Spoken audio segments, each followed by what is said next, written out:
Along Bellaire Road in northeast Baltimore, you'll find what looks like a typical shopping center. Foreman Mills, a dollar store, a grocery store, and more.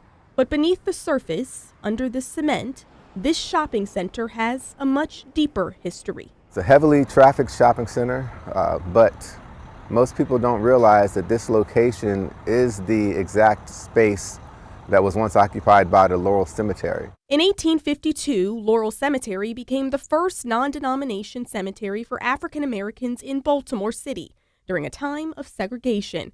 Beyond its front gate spanned about 23 acres of land, home to thousands of graves of African Americans who helped shape Baltimore, from religious leaders to the United States Colored Troops and everyday people like Sharon Haney's family members. I have at least 5 ancestors who are buried here. But today, this does not look like much of a cemetery.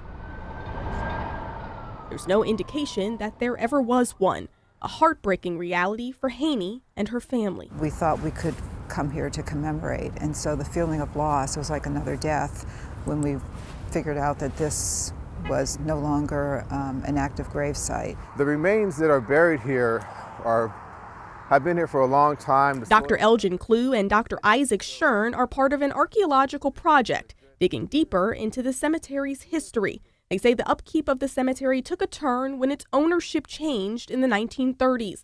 The then owner wanted to sell the land, worked behind closed doors with people in the city and state government to pass legislation in the 1950s, allowing the closure of the cemetery. Despite controversy over the legislation and opposition from the community, the cemetery was sold and demolished in 1958. That was the first time anybody knew anything was happening to the cemetery in the community, when the bulldozers came, because they, again, made no effort to contact any of the descendants. It was outrage, immediate outrage, and immediately local newspapers started covering the story. Several lawsuits and court appeals followed, but the demolition continued. The owners hired a company to move the burials to a new site in Carroll County, but Dr. Shern and Dr. Clue say they did not move all of the graves, not even close.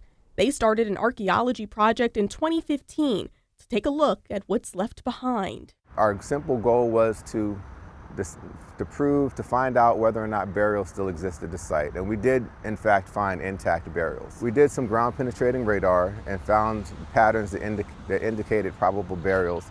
And we actually had students from our collective universities come out and engage in archaeological excavation. They've only done their excavation work in this green space where they found hundreds of graves, but they have reason to believe there are thousands more in this area. Every indication tells us that at least under the parking lot, you have an largely undisturbed burial ground. The biggest disturbance would be in the actual footprint of where the existing buildings are. To come here and see nothing on the landscape that attests to the fact that burials still exist at this site is what I find problematic. But Dr. Clue and Dr. Shern want to change that. They're working to educate people on the history of this land. They wrote this book, A Place for Memory, telling the story of Laurel Cemetery. They've also started the Laurel Cemetery Memorial Project with a group of professors, local organizations, and descendants working to build a memorial on the land. Trying to reconcile the existing place with its history and create opportunities for people to engage with that history and learn about that history as they go about their daily business. We can do a small part by building a memorial here, by not letting those stories continue to be untold.